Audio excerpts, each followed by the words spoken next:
how do you create lasting happiness? Durable happiness, maybe permanent, I don't know if anything's permanent in life. And so, because we all know how to become happier temporarily. We all have been happier temporarily, but the billion-dollar question is, how do we become happier and stay happier sort of for a long period of time?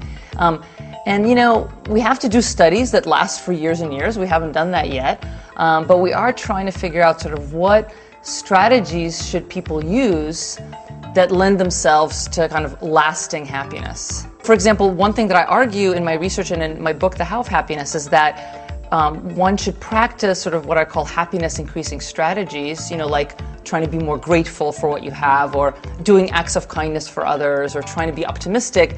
And then you do it so much that they become habits. So it becomes easier and easier. And then it's kind of like when you diet and exercise, and eventually the diet and the exercise becomes habitual, and so it becomes kind of a lifelong process. So there are many things that people can do to become happier, to become lastingly happier. There are probably hundreds of strategies that people can use. And so what I have tried to do, and my colleagues have tried to do, is to collect empirical evidence to support sort of some of the strategies. And I talk about, in my book, about 12 strategies, and that's not really an arbitrary number. It's the 12 activities that I have found have the most sort of scientific backup or evidence to support them.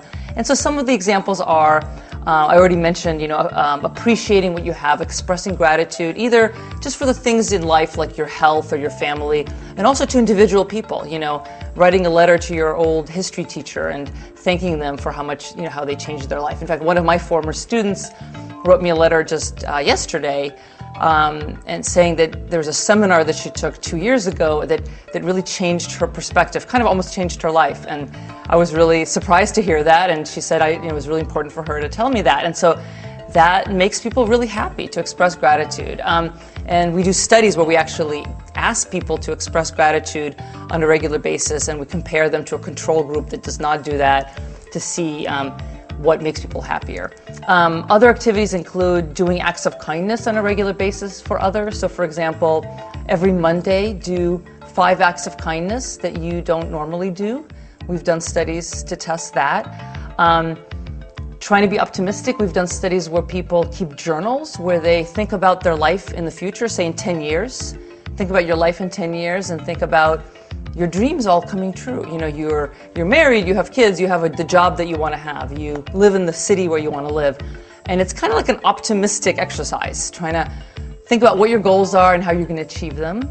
Actually, speaking of goals, pursuing goals is really important, and choosing the right kind of goals that are intrinsic, that kind of promote, connections with others, or personal growth, or contributing to the community, as opposed to what are called extrinsic goals, which are really things like materialistic goals, or wanting to be beautiful or famous, which don't make people as happy. What else? Practicing religion and spirituality has been shown also to make people happier, if that's what your thing. Not everyone is religious, but if you are, that is associated with happiness.